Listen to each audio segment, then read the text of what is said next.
Hello everyone, that Manga Kid here to give my review of Junji Ito's Lovesickness. This I thought was purely a short story collection, which it is not entirely.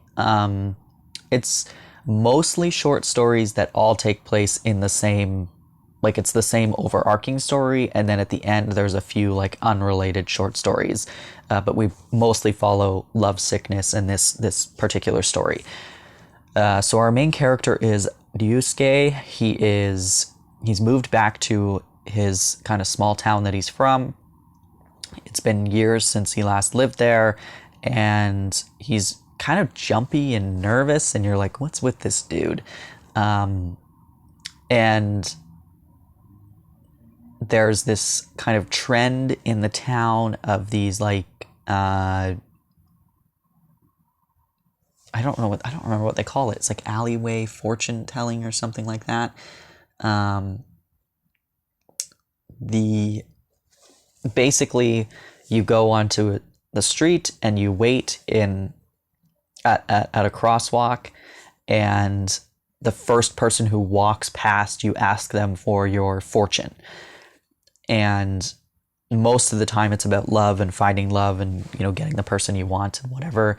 But all of a sudden, people start brutally killing themselves. And it seems to be linked to these like crosswalk fortune telling situations. And there's this mysterious, gorgeous boy who usually appears, not always, but sometimes appears, and, you know, gives a horrible, horrible fortune, inevitably causing the people to kill themselves in a very brutal way. People become kind of obsessed with this young man, this creepy dude, and everybody's also just generally obsessed with these like crosswalk fortune telling situations, and they seem to be obsessed with doing it, and despite the fact that people are brutally dying, they're not stopping doing it. And Ryusuke seems to have some kind of connection to all of this, but he's very nervous and jumpy and doesn't want to really tell anybody what's going on. And so he's made it his mission to track down this creepy guy and, you know, put a stop to what's happening.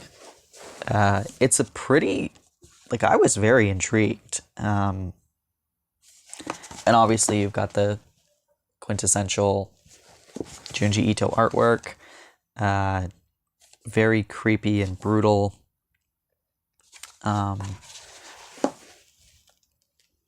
Yeah, it was really good, actually. Like I said, I originally thought this was just a short story collection where everything was going to be very, very different. But that was not the case. And then the second little chunk of stories was about the Hibiki siblings.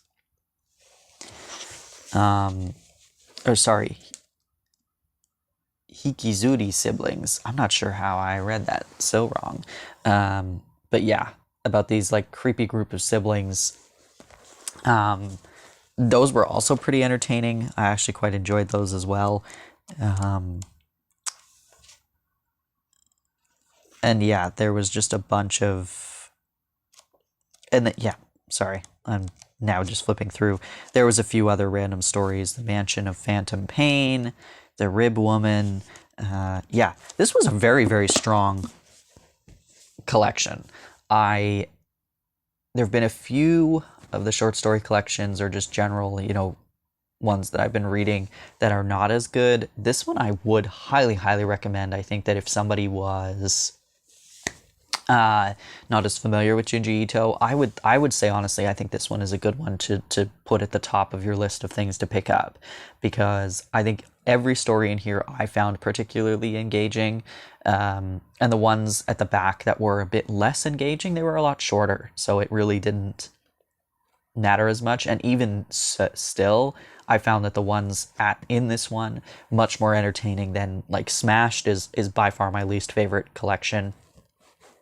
I don't remember or any of the stories from that at all.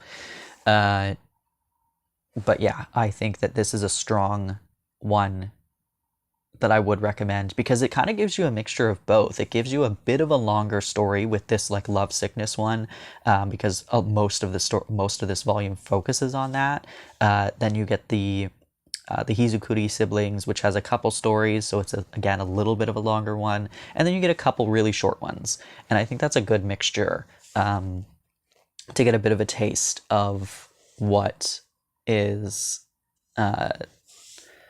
what Junji Ito's deal is, because something like Censor or Remina are really good to begin with as well, which are just a full single story. But if you want a little bit of a mixture of like a fuller story and some short stories, I think this one is a good one. Yeah, I really enjoyed this. If you've read this, I'd like to hear your thoughts on it. I'd also like to hear how you feel it ranks among some of his other works. But yeah, again, beautiful release by Viz. I really, really enjoy these ones. I like the ones where it's just, a solid color, no slip cover, just a nice hardcover book. These are my favorite of the releases. So yeah, thanks for watching.